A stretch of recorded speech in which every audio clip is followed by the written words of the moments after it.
biography of Ambedkar, he spent a lot of his day either in used bookstores buying more books than he could afford, or in the library. The librarian had to kick him out at closing time. He would bring his own lunch so he could stay there the whole day. So Ambedkar loved books in all of their kind of modalities.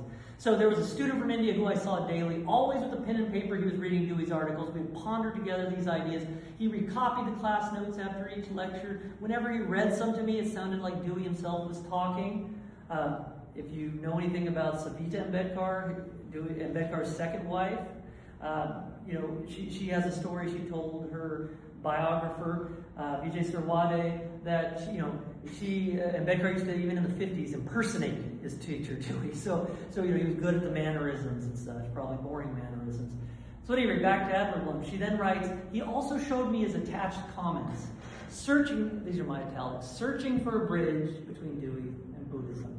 Both, he said, aim at the highest morality, but Dewey's strive for a good society might be more conducive to happiness than nirvana. In the United States, he met Dewey, who gave him a new turn to his life. In infusing Dewey's concept of democracy, he may be some help in easing the ugly, ingrained tradition of the untouchables. Now, I go over more details in my book, but this has to be Ambedkar for a variety of reasons. One, I could find no other Indian students connected in Dewey's orbit. Two, all the students at Columbia, and there weren't many from India in those days, the problematic they were there to solve was Swaraj, or self-rule, or independence, not the problem of untouchables. And then the other hints about mannerisms, etc. But she never mentions his name, and I've never found any correspondence between her and Ambedkar. So it was just a memory that was there from her days in the library. But this opens up a fascinating possibility. What if from 1914 on, Ambedkar wanted to do something with Buddhism? From 1914 on, he wanted to do something with Dewey's form and philosophy of democracy. What if from 1914 on, he wanted to merge these two in something new? That, I submit to you, is going to be his pragmatism. Now, after he leaves Columbia in 1916, because he ran out of money, and then he started doing stuff in Europe, he keeps tabs on Dewey. This is fascinating, right? So I've never found any letter from Dewey to Ambedkar. I've never found any letter from Ambedkar to Dewey, sent or unsent. So it was a very distant, respectful, intellectual relationship. And Ambedkar kept this relationship up by maintaining a wide collection of Dewey's books. I found no other contemporary author, even Marx, better represented in the surviving remains of Ambedkar's 50,000 book library than John Dewey. These are all the books I've been able to lay hands on. And you notice some of them, like Democracy and Education, Ambedkar had 4 copies in total. Various editions. Some 2 editions were heavily underlined. So it's fascinating to think about how we can prove when we say someone knew about someone else, someone was influenced by someone else. Nonetheless, let's start scoping out to the larger philosophical issues I want to talk about today. That, again, is about the kind of tensions within democracy and tensions within Ambedkar's engagement with democracy. But nonetheless, when I say Ambedkar is a pragmatist, what I mean is he has a certain kind of approach to philosophy that the pragmatists tended to take, which is that philosophical activity only mattered when it came back down to the problems of everyday life. Whether it was Jane Addams dealing with the problem of new immigrants through Hull House, or whether that was Dewey dealing with the problems of education and how to actually teach teachers how to do their job at the lab school in Chicago, etc. So the point is, and you see this late in Ambedkar's life when he drafts this Riddles in Hinduism, Riddle 22. This is probably written in the 1950s, but there he's just very blunt about it when he's criticizing certain forms of Hindu philosophy. He says these things never come back down to the everyday worries of life. And he says philosophy has its roots in the problems of life, and whatever theories philosophy propounds must return to society as instruments of reconstructing society. So you see here the pragmatist idea. Philosophy is not to unearth truths that are timeless or tell us the certain judgments of moral problems. It's to engage us in a flexible, changeable way with the problems that plague our current community. Now, we'll go back to our questions. What's the relationship between Buddhism and democracy in Ambedkar? And must a community be Buddhist to be democratic? Okay, these are the questions that I'm going to ponder over. And then I'm going to do this in 2 parts. I love the term gospel, by the way. I'm going to work this into the title of my next book, most likely.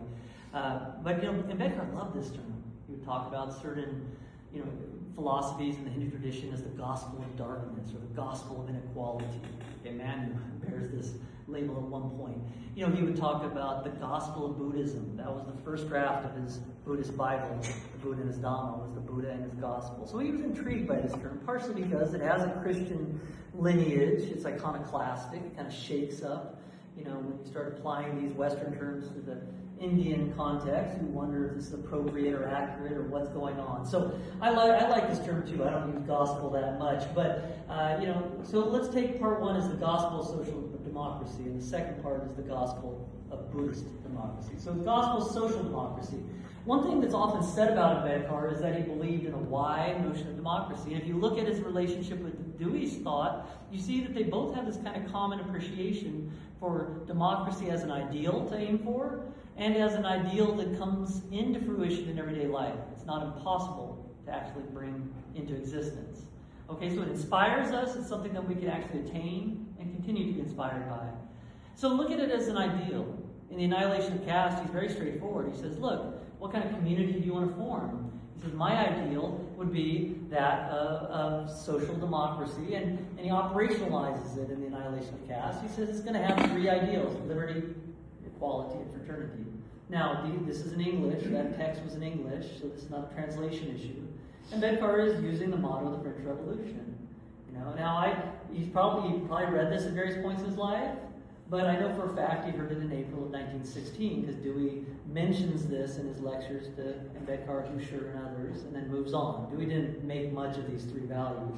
Ambedkar makes a lot of these three values. His work in the Constitution, especially in the preamble, result in him putting these three values in the English language edition of the preamble of the Constitution of India. So these were kind of formative ideas for him. And I find it fascinating. Why does he take things from the European context and then bring them over here? What's going on? And there's a story there I can flesh out. But one thing I'll maintain to you, a common thread among a lot of pragmatists is that they're flexible, and they thought that appropriation was the name of many of our games we play as humans. We're in charge of a lot of our engagement with the world. Science is all about figuring out how the world works so you can do something to and with that world.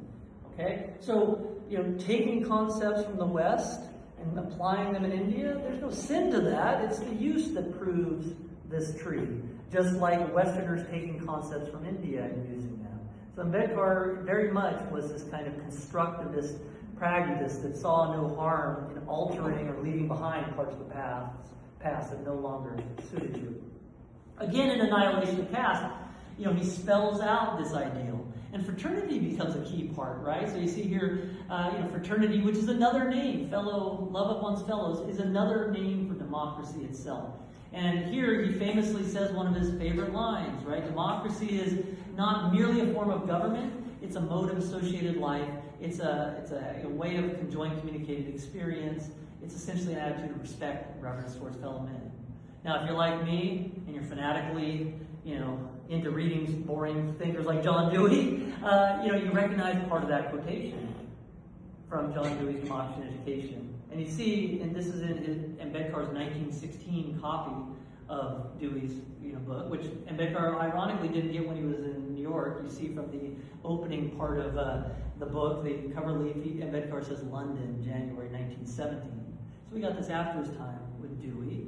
You see Ambedkar underlined this in 3 or 4 different colors of pen. What this means, to the best of my estimation, Ambedkar had he annotated in colorful pencils and such, but I don't think there was any code breaker. Red didn't mean bad, blue didn't mean good. I think what it meant was whatever table in his house he sat down with that book at, he grabbed whatever pencil was there and did his engaged reading. And so this at least indicates he read this passage 4 times. So he returned to this passage, he returned to taking the effort to marking it. So he loved this line. You'll see it in speeches in the 1950s from Ambedkar. But it really gets at this point that Ambedkar wanted to extend and emphasize in his own context, which is that democracy isn't just voting every 4 years and then you're done. It's an attitude you take towards your fellow community members. You also notice in this draft, Riddle 22 of Riddles in Hinduism, Ambedkar crossed out something that you might recognize as very Kantian, the idea of humans as ends, never as mere means. So Ambedkar was not afraid to mix two philosophers, let's say Kant and Dewey, that would never go together. Dewey hated Kant and his approach. He was much more friendly to Hegel. So, Ambedkar could take and choose, and, he didn't have to just leave with what he wrote. So you see this kind of theme that's there in early Dewey, when he had an awesome mustache, of democracy as not government, but as a spiritual form of association. You see it in older Dewey, when he was, much more gray and 2 world wars behind him. Second one is in the midst of this speech, when he talks about democracy as a way of life, like everyday life. And so, Ambedkar definitely is on the same wavelength. Ambedkar definitely wants to commit to that same thesis. And you see this in 1936, when he talks about the habits that drive our everyday engagement, and caste being one of those. So caste, Dewey didn't know much about caste, and it definitely wasn't his major problematic. But caste was the problem Ambedkar needed to confront through his whole life, in his person, in his scholarship, in his activism. So you see in Annihilation of Caste this curious move, caste as a habit.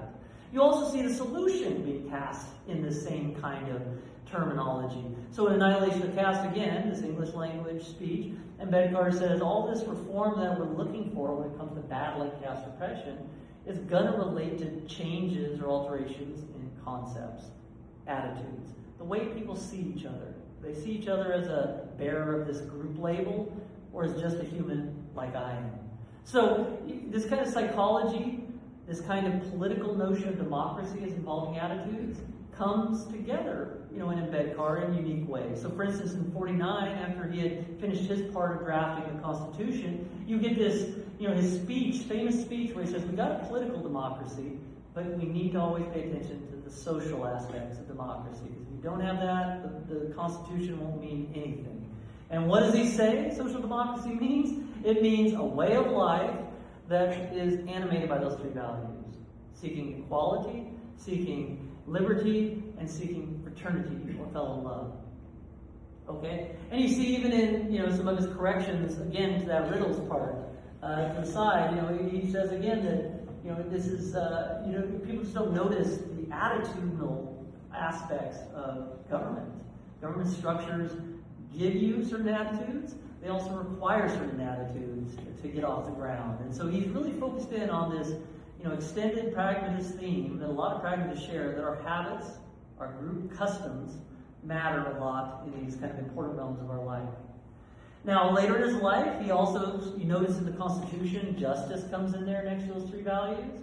In an unpublished text, most likely from the 1940s, Philosophy of Hinduism, Ambedkar relates those 4 concepts. He says justice is really another name for this conjoint group of liberty, equality, fraternity. Now, the magic, I think, and we'll talk about this in a second, I think the magic is, it's easy to say justice is liberty, equality, fraternity, and fraternity being fellow love. But, in real life, the challenge is real. How do I balance, when I try to seek, getting you to treat me equally, how do I not infringe on your freedom? And how do I not endanger your love or my love of, the other person? So the balance among those, I think, is what he's really getting at. Justice is that kind of tense, ever-changing, very needy balance among these 3 values that don't always easily go together. Okay? So social democracy, if I had to define what Ambedkar was getting at, it's really a way of life of individuals or of groups of individuals that tries to seek or instantiate that balance among those 3 values. And it's going to have something to do with how they look at each other. Do I look at you as worthwhile? So for instance, fraternity, you can cash this out as a sort of love. And so think about that. In American politics, for instance, we demonize so many of our enemies, or we essentialize so many of our political enemies. And this might be useful for this battle, but it's not useful for a larger battle, which is forming a community among these people, all of these people. So Ambedkar's social democracy is a key part of what he was trying to sell in his scholarly works, and it animated a lot of his activism on the ground for the Indian Constitution and against caste oppression. Now let's go to a part 2, the stuff that involves the Buddha. Now there's another side to Ambedkar that I'm going to try to impress upon you is tough to reconcile. This is one thing I find interesting. What kind of thinkers, what kind of theorists, what kind of humans that produce theories stick with us. You know, and oftentimes, not the simple ones that write one book that's easy to carry from your car. It's the people that are complex. And complex people change over time. They evolve. They alter their thought. Even at the same time, they will utter things in different contexts that don't always go together. So I think, you know, oftentimes we think Ambedkar stands for one philosophy, and that philosophy is oriented towards one value. You know, let's say Buddhism and equality. And, you know, we construct a nice, simple image of him. But I think in many ways that image is not going to animate or energize scholarship for 100 years from here. So I think, you know, part of my mission, and it's only my mission, other people have different missions, is, you know, to show the complexity of him as a thinker. Because that's what keeps Kant alive, that's what keeps Plato alive. There's something rich and complex and always troublesome about any kind of account of these thinkers. So let's talk about what I call his gospel of the Buddha, or the gospel of Buddhist democracy. This is kind of my new way of talking about this. Look at Ambedkar's last years. You know, if you don't know about his biography, in 1951 he has a falling out with Nehru, the Prime Minister of India, over the Hindu Code Bill, which formalized things like gender equality and divorce and inheritance. Okay? Now, you know, Nehru saw the conservative elements of India weren't going to support this, so Nehru just lets it die. Ambedkar gets mad and says, you know, throws up the deuces, as our youth would say, and says, peace out. And he resigns from his law minister. So his political career was largely done with by then, you know, after that point. He stands for election a few times, but doesn't win. But he and his wife, Savita, according to her biography especially, make the conscious decision that they would embark upon a path of social reform, conversion to Buddhism, as a political reform. Okay, and you know, I buy that. I think that's realistic. I think she and he had discussions about this. So he turns to Buddhism more and more in those final years, and you know, I think he sees this as political action as much as serving for someone like Nehru would. So if you look at the 1950s, they're littered with hundreds of speeches where he's talking about Buddhism, he's trying to sell Buddhism, he's trying to advocate Buddhism, and it culminates in what I would say is history's largest mic drop. You know, he converts in October 1956, and he dies December 1956. So what a way to go out is convert with 500,000 people, and you know, then you die. Thank goodness he lasts a little longer. So at any rate, you know, that kind of culminates this stretch of speeches and advocacy and writing in various places. Now, if you look closely at this, right? Again, I study rhetoric, so I'm attentive to audiences. You know, if you write something in a student newspaper, it's different if you write something in a field's top journal just for 20 scholars who speak that language. So Ambedkar wrote and spoke to a range of different audiences in these years. And they weren't just political mover and shakers. They weren't just, like Nehru or, whoever. They weren't just, scholars, So who do you write to? Well, he wrote to his fellow untouchables. He wrote to his Dalit audiences. Sometimes it was Mahars, sometimes it was, he spoke to them at big conferences, sometimes it was to a pan-Indian audience of people that felt the pinch of caste. So these speeches, you look at them, and I'm not going to say much about them, but you look at them, and what he's trying to say about Buddhism is that Buddhism gives us, the untouchables, that he's speaking to and himself, a way to reclaim their dignity. I think he was firmly committed to this idea that you couldn't demand others to respect you if you did not have self-respect. And the pernicious thing from his perspective, and he spells this out all over his writings on the theory of caste, is that caste becomes this mental habit, and you internalize that you belong here and someone else belongs up there. So, the problem of inequality starts with that person's habits. So, another thing he brings into this discussion, and he says this in speeches in the 30s, is he says, caste, or, converting out of Hinduism is a way to, reclaim the inherent dignity of human personality. And if you know anything about Dewey's early works, when he was more enthralled with Hegel, he loved that term personality. Later on, he leaves it aside. But it always fascinated me, and I've written on this, but what does Ambedkar do with that idealist term of personality? Let's leave that aside, though. There's also another group he speaks to in the 1950s that's fascinating. And oftentimes people will quote from those articles or those speeches, but there's no sensitivity to the audience. Ambedkar loved to reach out to the international Buddhist community in the 50s. He went to 3 World Fellowship